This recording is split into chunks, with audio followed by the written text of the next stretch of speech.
The late afternoon in Edinburgh was covered in a light mist. The city seemed to slow down after a long day. Sam had just finished an interview for a new whiskey project. He was about to turn home to rest when his phone rang, a message from Caitriona. "Where are you? I just flew in to meet a promotional team, finished earlier than expected." Sam smiled, without thinking much. "I'm near Dean Village. Want to meet?" 10 minutes later, the taxi stopped in front of a small cafe by the water. When Caitriona got out, she was still as elegant as ever, but her face was a little tired from the flight. Sam opened the door, joking softly. "Coming to Scotland without notice, are you trying to kill my spirit?" She laughed, her smile warming the air around her. "I just wanted to hide for a few hours, didn't think you were free." There was only soft jazz music playing inside the cafe. They sat by the window, the light reflecting off the dark wood. They didn't talk about work, didn't mention fame, and weren't as formal as they would be in front of a camera. Small talk, about the weather, about flights, about Caitriona's neighbor's cat, made the atmosphere strangely smooth. As her teacup neared empty, Sam stared at her longer than necessary. It wasn't the look of an actor getting into character, but of a man trying to hide something. Caitriona sensed it, but only tilted her head slightly. "Are you thinking about something else?" "No. It's been a long time since we've had a moment like this." The silence that followed wasn't awkward, it was as natural as breathing. After a moment, Sam stood before she could respond. "Want to go for a walk? It's prettiest around dusk." They walked down the cobblestone path, lined with old houses covered in moss and climbing vines. The sound of running water under the small bridge was both soft and distant. The sky was a deep purple, reflecting off the water. Caitriona crossed her arms over her chest, but not because she was cold. She asked absent-mindedly, "If I hadn't texted you today, would you have gone home?" "Maybe, but I'd still think about you." The answer made her slow down. Sam wasn't joking in his usual way. No cameras, no script, no witnesses, and he still said so. They stopped on a small stone bridge. From there, they could see a row of pale yellow houses in the distance. A light breeze blew through her hair, a few strands catching on his jacket as they stood closer. Sam spoke, his voice low but clear. "Does it ever feel strange? We met for a movie, but we know each other so well that we don't need to act." Caitriona looked straight at him, not avoiding it as usual. "I know, I just don't know if we'll ever dare to admit it." The moment lasted long enough for the other person's heart to stop beating. Sam smiled lightly, neither happy nor sad. "Maybe we always choose the safe way." "But not tonight," she replied, almost whispering. She didn't walk away, nor did he. There was no passionate hug or hasty kiss like in the movies. Just two hands touching, very lightly but enough to make both of them stop thinking. They stood there until the streetlights turned on, reflecting gold on the water. No one said anything more, but they both knew. A certain boundary had just been erased, no need to prove it. When he sent her back to the hotel, Sam didn't make an appointment, nor ask, "When will we see each other again?" But when the elevator door closed, Caitriona looked at him one last time and smiled the way it was reserved for only one person. That moment, without an appointment, became a promise. And it doesn't come from a stage or a line, it comes from something they've been avoiding for so long, until they can't pretend anymore.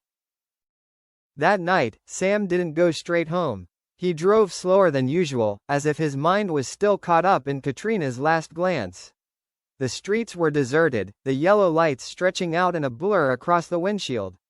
He didn't turn on any music, didn't call anyone, just silently let his thoughts take over. Meanwhile, in the hotel room, Caitriona didn't turn on the big lights. She only pulled the curtains halfway, standing in front of the high glass door looking down at the foggy city. Reflected on the glass was her face, calm, but her eyes couldn't hide the turmoil.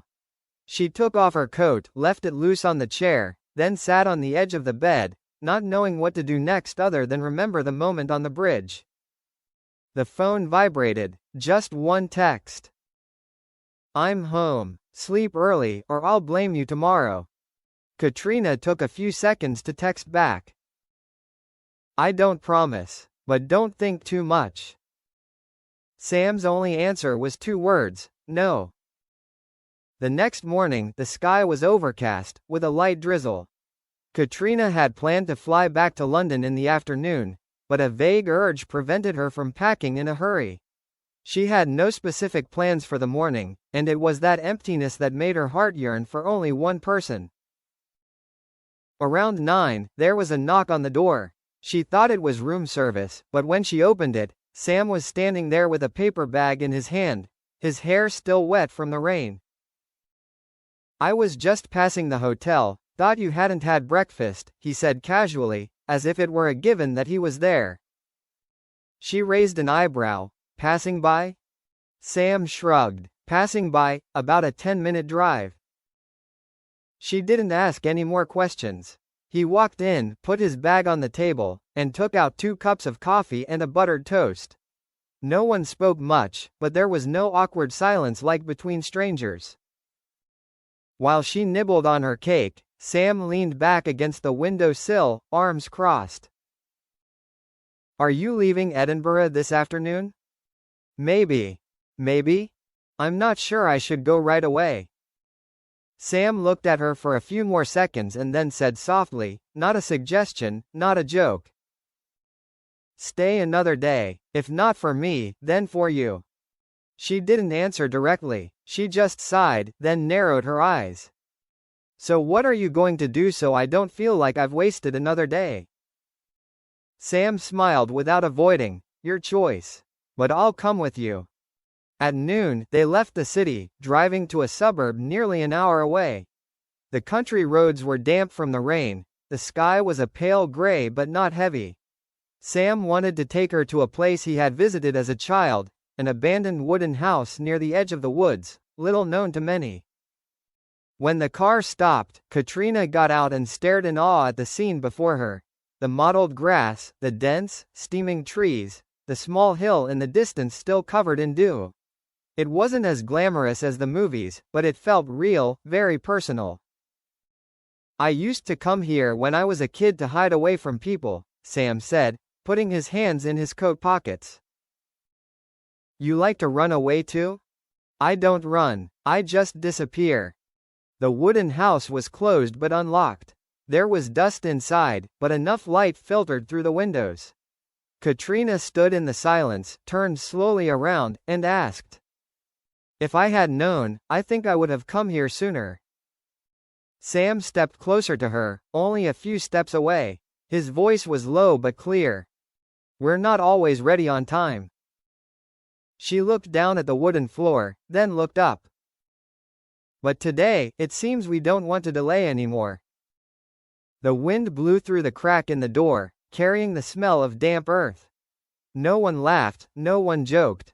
They didn't touch each other immediately, but their eyes stopped hiding. The distance shortened naturally.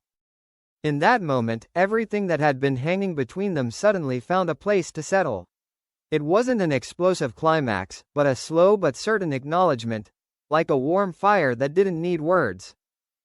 Sam reached out and slowly touched her cheek, not asking permission. Caitriona didn't move away, just tilted her head slightly so that his hand could press against her still chilled skin. They stood like that, longer than usual, as if the outside world had temporarily disappeared. "I don't know what tomorrow will bring," Sam whispered. "Neither do I," she replied. "But I don't want to keep avoiding it." "Then don't." No more words, no commitment. It wasn't a whim or a misunderstanding. It was something that had been there all along, just lacking a moment of silence to manifest itself. The afternoon passed slowly. They left the house just as the rain had cleared, the leaves falling as if someone had just shaken them. On the way home, no one said anything more, but the silence was no longer the same as before. It carried a tacit understanding, one that didn't require explanation. When the car stopped in front of the hotel, Sam didn't turn off the engine right away. Caitriona looked straight ahead, then slowly turned to him. If I'm still here tomorrow, will you come again? Sam didn't blink. If you stay, I won't leave you alone. She didn't say whether she was staying or going. But when she got out of the car, she didn't take her luggage with her. The door closed behind her, softly, but enough for him to know, this time, something had really changed.